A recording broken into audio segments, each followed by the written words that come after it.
다 같이 신앙 고백 드리겠습니다.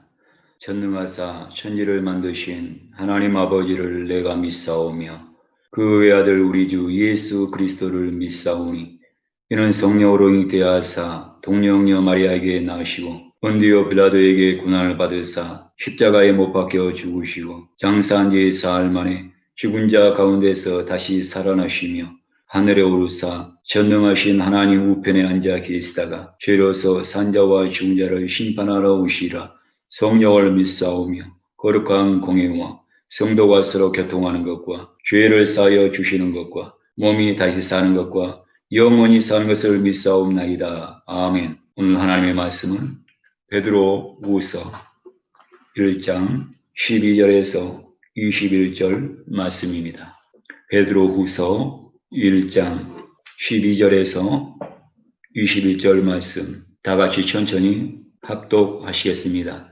그러므로 너희가 이것을 알고 이미 있는 진리에 서 있으나 내가 항상 너희에게 생각나게 하려 하노라. 내가 이 장막에 있을 동안에 너희를 일깨워 생각나게 함이 옳은 줄로 여기노니 이는 우리 주 예수 그리스도께서 내게 지시한 것 같이 나도 나의 장막을 벗어날 것이 임박한 줄을 압니다. 내가 힘써 너희로 하여금 네가 떠난 후에라도 어느 때나 이런 것을 생각나게 하려 하노라. 우리 주 예수 그리스도의 능력과 강림하심을 너희에게 알게 한 것이 교묘히 맞는 이야기를 따른 것이 아니요 우리는 그의 크신 위엄을 친히 본 자라. 지극히 큰 영광 중에서 이러한 소리가 그에게 나기를 이는 내 사랑하는 아들이요 내 기뻐하는 자라 하실 때에 그가 하나님 아버지께 존귀와 영광을 받으셨느니라. 이 소리는 우리가 그와 함께 거룩한 산에 있을 때에 하늘로부터 난 것을 들은 것이라. 또 우리에게는 더 확실한 예언이 있어 어두운 데를 비추는 등불과 같으니 날이 새어 샛별이 너희 마음에 떠오르기까지 너희가 이것을 주의하는 것이 옳으니라. 먼저 알 것은 성경의 모든 예언은 사설의 불 것이 아니니 예언은 언제든지 사람의 뜻으로 낸 것이 아니요 오직 성령의 감동하심을 받은 사람들이 하나님께 받아 말한 것임이라. 아멘. 주신 아버지 하나님 은혜와 사랑을 감사합니다. 오늘은 거룩하고 복된 주의 날입니다. 주의 백성들이 주님 앞에 나와서 신령과 진정으로 예배를 드립니다. 우리의 마음과 우리의 몸과 우리의 정성을 다하여서 주님 앞에 온전히 드릴 수 있는 예배가 되게 하여 주시고 주님의 한량없는 그 은혜가 이 시간 성도들 심령 가운데 가정 가운데 충만하게 임하게 하여 주시옵소서.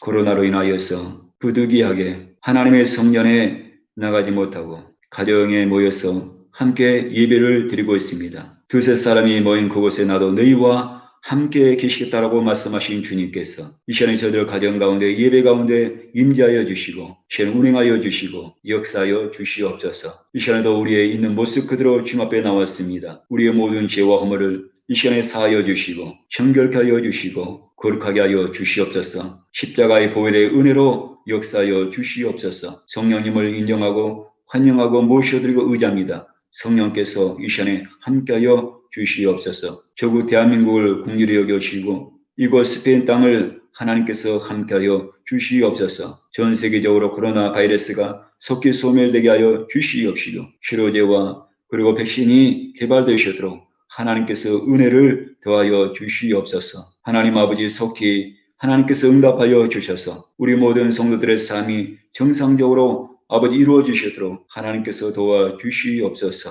하나님 아버지 모든 성도들이 마음껏 주의 전에 나와서 주님을 찬양하고 경배하고 예배를 드릴 수 있도록 하나님께서 은혜를 더하여 주시옵소서. 이 시간에도 부족한 종이 위에 하나님께서 함께하여 주시기를 원합니다. 오직 하나님의 말씀에 도구로 쓰임받기를 원합니다. 주님께서 사용하여 주시옵시고 하나님의 말씀을 온전하게 전하시도록 하나님께서 사용하여 주옵소서. 부족한 종의 모든 허물을 십자가 뒤로 다 가려 주시옵시고 오직 주의 영광만이 드러나게 하여 주시옵소서. 감사드리며 예수 그리스도의 이름으로 기도했습니다. 아멘.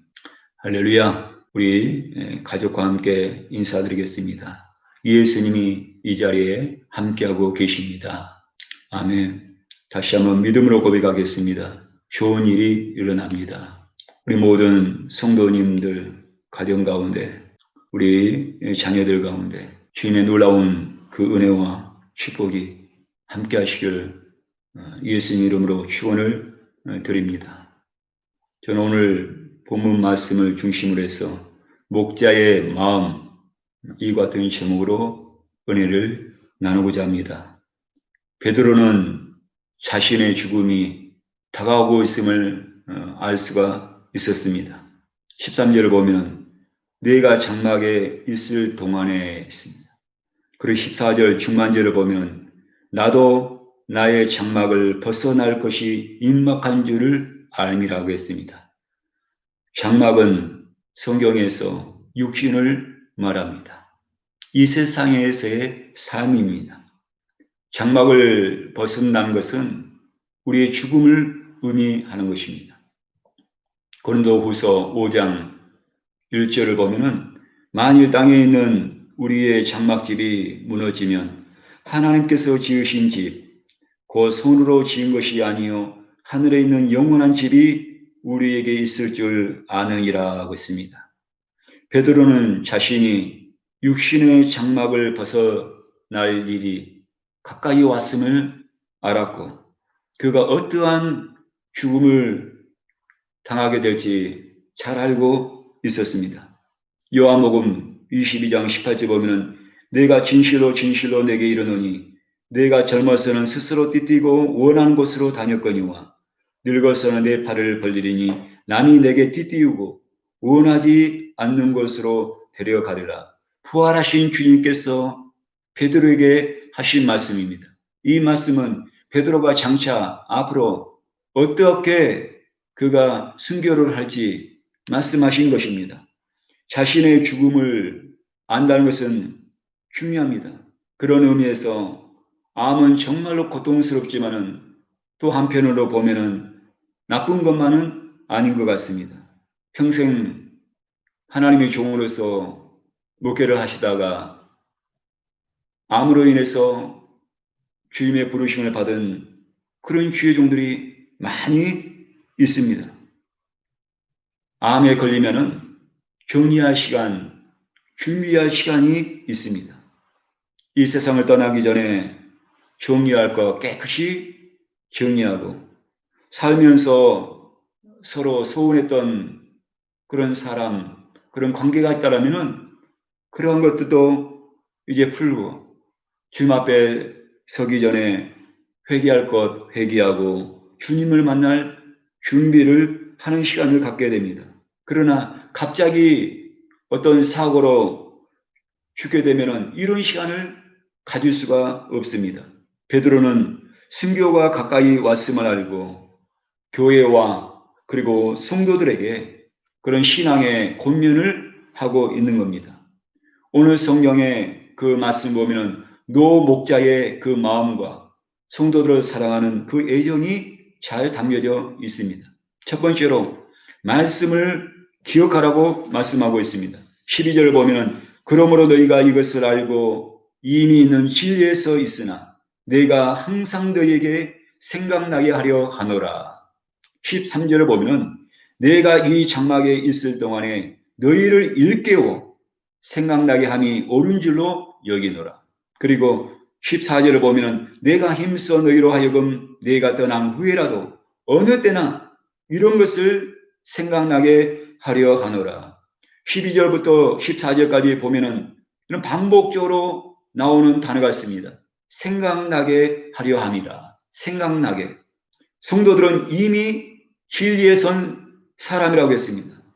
목회자나 사도들에게 복음의 진리를 배운 사람들이라는 것입니다. 내가 떠나더라도 성도들이 어떤 상황에서도 하나님의 말씀, 성경을 생각하기를 바라는 목회자의 마음입니다.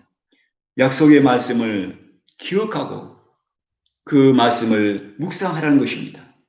구약 성경 중에서 신명기서가 있습니다. 신명기란 하나님의 명령을 다시 기록한 것이라는 뜻을 가지고 있습니다. 신명기란 것은 하나님의 말씀을 잊지 말고 기억하라는 하나님의 뜻이 담겨져 있는 겁니다. 신명기서에서 가장 중요한 절을 말하라면은 8장 3절입니다. 신명기서 8장 3절에 보면 너를 낮추시며 너를 줄이게 하시며 또 너도 알지 못하며 내 조상들도 알지 못하던 만나를 먹이신 것은 사람이 떡으로만 살 것이 아니요 여호와의 입에서 나오는 모든 말씀으로 사는 줄을 알게 하려 하심이라. 그럼 이 말씀은 예수님께서 광야에서 시험을 받으실 때에 하신 말씀입니다. 이 말씀의 배경을 보면은 출애굽기 16장입니다. 그 전에 14장을 보면은 출애굽기 14장은 이스라엘 백성들이 애굽에서 나와서 홍해를 건너는 사건입니다. 이스라엘의 백성들의 구원의 사건을 기록하고 있습니다. 그리고 그 다음에 15장을 보면은 구원하신 하나님의 은혜에 감사해서 하나님 앞에 찬양하는 그런 기사가 기록되어 있습니다. 그리고 곧바로 16장에 가면은 이스라엘 백성들이 하나님을 원망하고 불평하게 되는 것입니다. 이스라엘 백성들이 하나님을 원망하고 불평했던 원인이 무엇이었습니까? 양식 때문에 그랬습니다. 일상의 문제 때문에 하나님을 원망하고 불평을 하는 겁니다. 하나님, 이러려고 우리를 여기까지 인도했습니까? 여기까지 인도했습니까? 그때 하나님께서 하늘에서 만나를 내려주신 겁니다. 만나의 뜻은 저것이 무엇이냐입니다. 하나님께서 만나를 내려주신 것은 하나님께서 이스라엘 백성들을 여러분 시험을 보신 것입니다. 너희가 먹을 것 때문에 원망을 했는데 먹을 것을 주면은 일용할 양식을 주면은 너희 문제를 해결해 주면은 너희가 어떠할 것인지 하나님의 말씀에 순종하는지 하나님께 감사하는지 하나님을 찬양하는지 아니면 원망하는지 그것을 시험을 하신 것입니다. 그런데 백성들은 단 한 번도 합격하지 못합니다. 하나님께서는 40년 동안 하늘에서 여러분 일용할 양식을 공급해 주셨습니다. 메추라기를 보내주시고 생수를 마시게 하시고 그들이 지쳐 있었을 때 종려나무가 있는 곳으로 인도해서 그들이 그곳에서 쉬도록 하셨습니다. 그런데 이스라엘 백성들은 늘 원망하고 그들은 하나님을 불평하는 것을 우리가 알 수 있습니다. 여러분 이것이 우리의 모습입니다. 하나님께서 저와 여러분의 삶 가운데 여기까지 오면서 여러분 크고 작은 여러 가지 은혜로 저와 여러분을 인도해 주신 겁니다. 하나님께서 저와 여러분에게 일용할 양식을 공급해 주셨습니다. 그런데도 불구하고 여전히 내 자신의 모습을 보면 우리의 신앙의 모습을 보면 여전히 주님을 원망하고 주님을 불평하는 우리의 모습을 보게 되는 겁니다. 그래서 그들은 모두 광야에서 죽임을 당하게 된 것입니다. 죽음에서 구원하시기 위해서 예수님께서 우리에게 생명의 떡으로 오신 것입니다. 베들레헴에서 예수님께서 탄생하셨는데 여러분 베들레헴의 뜻이 무엇입니까? 여러분 베들레헴의 그 뜻은 떡집이라는 얘기입니다. 떡집. 요한복음 6장 48절 보면 나는 생명의 떡이다라고 말씀하고 있습니다. 예수님께서는 생명의 떡으로 오신 것입니다. 요한복음 1장 1절 보면 태초에 말씀이 계시니라. 이 말씀이 하나님과 함께 계셨으니 이 말씀은 곧 하나님이시니라. 예수님은 말씀으로 오셨습니다. 예수님은 생명의 떡으로 오셨습니다. 그렇기 때문에 성도는 떡으로만 사는 자가 아니요 하나님의 입으로 나오는 하나님의 말씀, 모든 하나님의 약속의 말씀으로 사는 자입니다. 히브리서 4장 12절 보면 하나님의 말씀은 살아있고 활력이 있어 좌우에 나선 어떤 것보다도 예리하여 혼과 영과 및 관절과 골수를 찔러 쪼개기까지 하며 또 마음의 생각과 뜻을 판단하나니라고 말씀하고 있습니다. 말씀에 여러분 생명이 있습니다. 여러분 말씀의 능력이 있습니다. 하나님의 말씀에 치료의 능력이 있고 약속의 말씀에 회복의 은혜가 있습니다. 하나님의 말씀은 내 영혼을 살리는 것입니다. 시편 1편 2절에 보면 오직 여호와의 율법을 즐거워하여 그 율법을 주야로 묵상한다고 했습니다. 신명기서 6장 6절에 보면 오늘 내가 내게 명하는 이 말씀을 너는 마음에 새기고라고 했습니다. 하나님께서 명하신 말씀에 너희는 마음에 새기라고 했습니다. 마음에 새기라. 항상 우리의 삶 속에 우리의 심령 가운데 어디에 있든 무엇을 하든지 우리가 하나님의 말씀을 새기는 삶, 다시 말하면 하나님의 말씀을 생각하고 하나님의 말씀을 기억하는 그런 삶을 살아야 된다는 얘기입니다. 베드로는 성도들이 말씀을 새기고 기억하고 묵상하기를 바랬던 것입니다. 저는 요즘 기도할 때마다 다 내 마음속에 이 애우는 고백하는 그 하나님의 말씀이 있습니다. 여호와는 나의 목자시니 내가 부족함이 없으리로다. 저는 이 말씀을 수십 번 수백 번 기도할 때 되새깁니다. 계속해서 이 말씀을 여호와는 나의 목자시니 내가 부족함이 없으리로다. 이 말씀을 계속해서 반복하고 이 말씀을 묵상합니다. 그리고 난 다음에 여호와 하나님께 내 모든 힘을 맡기라. 내 하나님 여호와께 모든 힘을 맡기라. 이 말씀을 계속해서 반복해서 외웁니다. 이 성경 구절을 반복해서 외울 때 내 마음 가운데 평안이 오고 내 마음 가운데 위로가 오는 것을 느낄 수가 있습니다. 힘들고 어려울 때 말씀을 생각하시기 바랍니다. 내 힘으로 감당할 수 없는 그런 일을 만났을 때 하나님의 말씀을 생각하고 묵상하고 붙잡으시길 바랍니다. 베드로가 이제 얼마 남지 않는 자신의 삶을 목전에 두고 성도들에게 바라겠던 것은 그들이 하나님의 말씀 가운데 살기를 바랬던 것입니다. 두 번째로 주님은 다시 오신다입니다. 당시 성도들은 로마의 황제의 숭배를 강요를 당하고 있었습니다. 이것으로 인해서 성도들의 많은 그런 환난을 당한 것입니다. 그리고 교회 안에서는 거짓 교사들의 잘못된 교류로 인해서 교회가 혼란스러웠습니다. 오늘 성경 16절을 보면은 우리 주 예수 그리스도의 능력과 강림하심을 너희에게 알게 한 것이 교묘히 만든 이야기를 따른 것이 아니요 우리는 그의 크신 위엄을 친히 본 자라. 교사들은 예수님의 사역, 예수님께서 행하신 그 능력, 특별히 예수님께서 다시 오시는 예수님의 재림에 대해서 말하기를 교묘히 만들어낸 이야기라고 그들은 주장을 했습니다. 교묘히 만든 이야기. 다시 말하면은 예수님께서 다시 오신 것은 예수님의 그런 능력의 그런 사역은 진실이 아니라 진리가 아니라 거짓이란 얘기입니다. 꾸며낸 얘기란 얘기입니다. 신화라는 얘기입니다. 소설에 불과하다는 얘기입니다. 그래서 베드로는 다시 오신 예수님의 사역과 그 재림이 진실하다는 것을 확실하게 증명하기를 원했던 것입니다. 먼저 베드로가 재림에 대해서 직접 들었고 보았다라고 말씀하고 있는 겁니다. 사도행전 1장 11절 보면 이르되 갈릴리 사람들아 어찌하여 서서 쳐다보느냐 너희 가운데서 하늘로 올리신 이 예수는 하늘로 가심을 본 그대로 오시리라 하였느니라. 예수님께서 부활하시고 감난산에서 승천하셨습니다. 예수님께서 승천하실 때에 사도들뿐만 아니라 많은 성도들이 그 모든 것을 목격을 했습니다. 친히 보았습니다. 제자들이 성도들이 예수님께서 하늘로 승천하시는 그 모습을 보고 있을 때 하늘로서 음성이 들려왔습니다.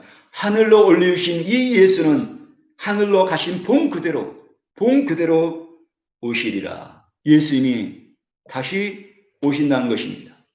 예수님의 재림을 말씀하신 것입니다. 그리고 베드로는 변화산에서 예수님이 하늘 보좌에서 성지와 하나님으로 존귀와 영광을 받으신 것을 증언을 하고 있습니다. 17절에 보면 지극히 큰 영광 중에서 이러한 소리가 그에게 나기를 이는 내 사랑하는 아들이요 내 기뻐하는 자라 하실 때에 그가 하나님 아버지께 존귀와 영광을 받으셨느니라. 예수님께서 생전에 하신 말씀, 예수님의 사역, 그리고 변화산상에서 보여줬던 그런 모습, 죽으시고 부활하시고 승천하신 예수님, 이런 것을 모든 것을 종합적으로 생각했을 때에 예수님의 모든 사역이, 예수님의 모든 말씀이 진리이다는 것을 알게 되었다는 얘기입니다. 그리고 더 확실한 예언을 통해서 예수님의 재림을 확신할 수 있다라고 오늘 성경은 말씀하고 있습니다. 19절에 보면은 또 우리에게는 더 확실한 예언이 있어 어두운 데를 비추는 등불과 같으니 날이 새어 샛별이 너희 마음에 떠오르기까지 너희가 이것을 주의하라. 더 확실한 예언이 나오겠습니다. 더 확실한 예언. 정확히 말하면은 구약 성경을 말하는 것입니다. 왜냐하면 베드로 당시에는 신약 성경이 기록되지 않았습니다. 구약 성경만 있었습니다.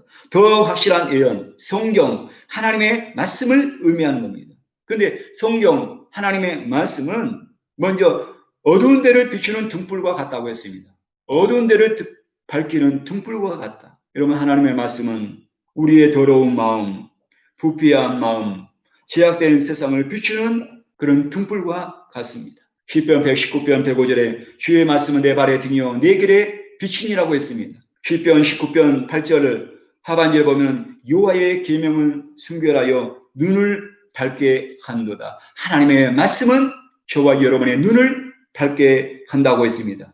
하나님의 말씀이 저와 여러분들을 어둠에서 빛으로 인도하는 것입니다. 그리고 날이 새어 샛별이 너희 마음에 떠오르기까지라고 말씀하고 있습니다. 샛별, 새벽별입니다. 여기서 말하는 샛별, 새벽별은 무엇을 의미하는가? 민수기서 24장 17절을 보면 한 별이 야곱에서 나오미라고 말씀하고 있습니다. 한 별이 야곱에서 나오며, 요한계시록 22장 16절을 보면 나 예수는 교회들을 위하여 네 사자를 보내어 이것들을 너희에게 증언하게 하였노라. 나는 다윗의 뿌리요 자손이니 곧 광명한 새벽별이라 하시더라. 광명한 새벽별이라 하시더라. 한 별, 샛별은 바로 야곱의 자손, 다윗의 자손 오신 예수 그리스도를 의미하는 것입니다. 날이 새어 샛별이 너희 마음에 떠오르기까지란 것은 바로 다시 오실 예수님, 예수님의 재림을 말씀하고 있는 겁니다. 이런 성경 말씀은 어둠을 밝히는 역할을 하고 그리고 다시 오실 예수님에 대해서 말씀하고 있다는 얘기입니다. 구약은 오실 메시아에 대해서 말씀하고 있습니다. 신약 성경 복음서는 오신 예수님이십니다. 그리고 성경은 다시 오실 예수님에 대해서 말씀하고 있는 겁니다. 창세기부터 요한계시까지 성경을 간통하고 있는 그 중심은 바로 예수 그리스도입니다. 비록 주님의 재림이 지금은 희미하게 보이나 주님이 다시 오실 때 새벽별이 다시 우리의 마음에 뜰 때에 모든 것이 밝히 보이게 되는 것입니다.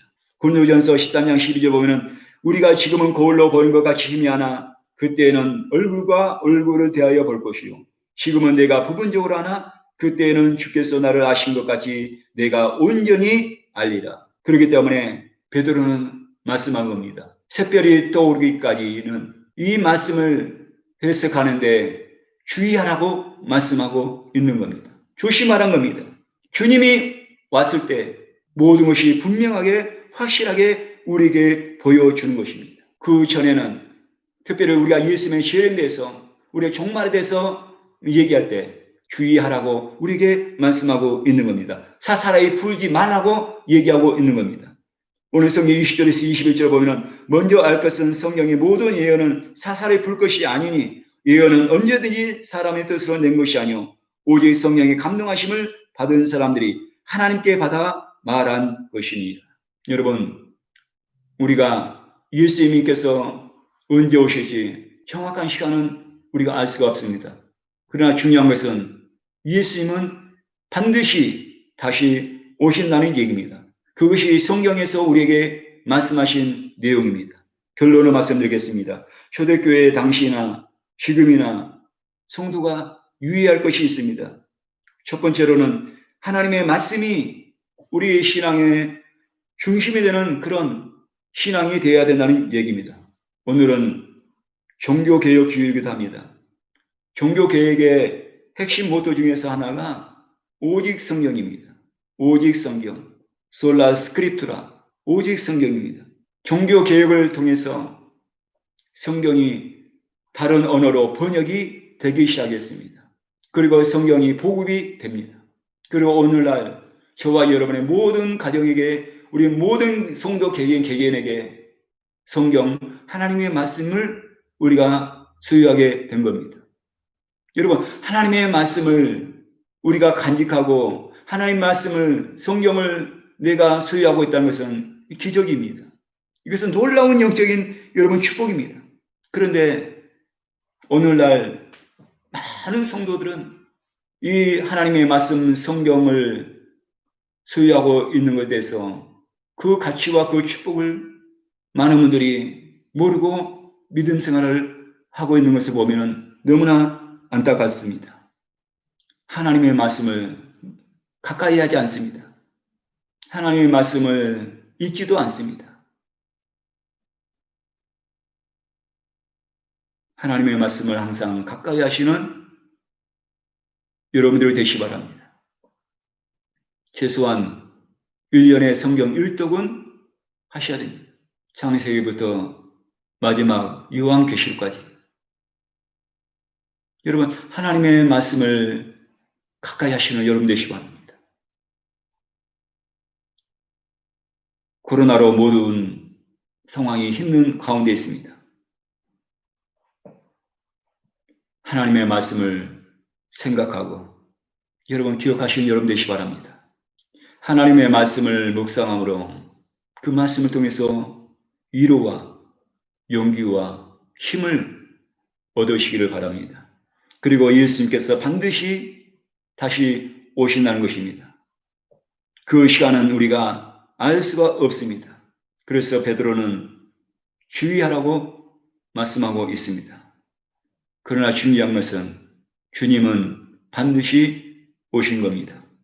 이 세상에서의 성도의 삶은 다시 오실 예수님을 만나기 위해서 준비하는 그런 기간입니다. 지난주에 말씀드린 것처럼 믿음의 덕을, 덕의 지식을, 지식의 절제를, 절제의 인내를, 인내의 경건을, 경건의 형제의 우애와 사랑이라고 했습니다. 성도는 이 세상에 살면서 이와 같은 예수님의 인격과 예수님의 성품을 닮아가는 그 과정에 있는 것입니다. 저와 여러분들이 예수님을 닮아가고 작은 예수로서의 성도로서 여러분 열매 맺는 성도가 되시기를 예수 이름으로 축원드립니다. 주님 앞에 설 때까지 기름을 준비하는 그런 지혜로운 그런 성도가 되시기를 예수 이름으로 간절히 축원을 드립니다. 기도하겠습니다. 주신 아버지 하나님, 은혜와 사랑을 감사합니다. 베드로는 자신의 죽음이 얼마 남지 않았다는 것을 알게 되었습니다. 세상에 있는 교회와 성도들을 생각하면서 본 서신을 기록하게 되었습니다. 비록 그가 성도들의 곁을 떠난다 할지라도 남아있는 성도들이 늘 하나님의 말씀을 생각하기를 바랬습니다.